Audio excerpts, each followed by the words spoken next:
Tehran university, Medina university এবং আল আজহার university, এই তিনটি ইউনিভার্সিটি মুসলিম বিশ্বের সবচেয়ে প্রসিদ্ধ তিনটি বিশ্ববিদ্যালয়।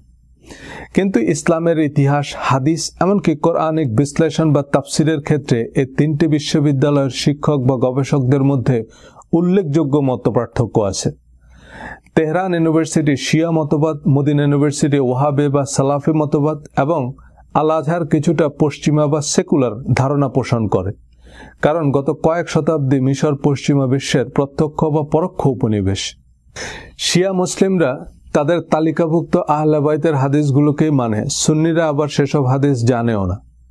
শিয়ারা যেমন হযরত আবু বকর, ওমর ও ওসমান রাদিয়াল্লাহু তাআলা আনহুকে মেনে নেয় না, তেমনি সুন্নিদের একাংশ, বিশেষ করে ওয়াহাবিরা, আহলে বাইতের হাদিসগুলোকে হাদিস বলে গণ্য করে না। শিয়ারা বিশ্বাস করে নবীজি বিদায় হজ ও গাদিরে খুমে কোরআন ও আহলে বাইতের অনুসরণের নির্দেশ দিয়েছেন। আবার সুন্নিরা বিশ্বাস করে নবীজি বিদায় হজ্জের ভাষণে কোরআন ও তার সুন্নাহ অনুসরণের নির্দেশ দিয়েছেন। আর গাদিরে খুম বলে কিছু নাই, এটা মিডিয়ার সৃষ্টি। মুসলমানদের জন্য আল্লাহর প্রেরিত জীবন বিধান হচ্ছে কোরআন, যে কোরআনের শুরুতে আল্লাহ বলেছেন এই কিতাবে বিন্দুমাত্র সন্দেহ নেই, মুত্তাকি বা আল্লাহর প্রিয় ভাজনদের জন্য হেদায়া বা পথ প্রদর্শক।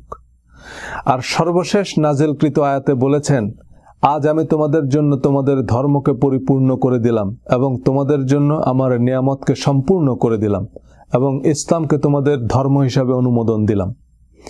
সুতরাং কোরআনই মুসলমানদের জন্য সম্পূর্ণ, পরিপূর্ণ, অনুমোদিত পথ নির্দেশক।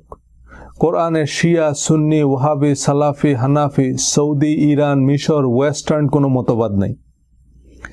কোরআনের বাইরে তাফসির, হাদিস, ফিকহ বা ঐতিহাসিক ধারাভাষ্য সত্য, মিথ্যা, জাল, জয়ীফ, উদ্দেশ্য প্রণোদিত যে কোনো কিছুই হতে পারে। প্রফেসর হিট্টি ছাড়াও ইসলামের ইতিহাসবিদদের তালিকায় অমুসলিম বা সেকুলারদেরই প্রাধান্য। সেই ইতিহাস বা অসমর্থিত স্টেটমেন্টকে আমরা এখন এতটাই ধ্রুব সত্য মনে করি যে এর মাধ্যমে আমরা কোরআনের সত্যকে ওভাররুল করছি।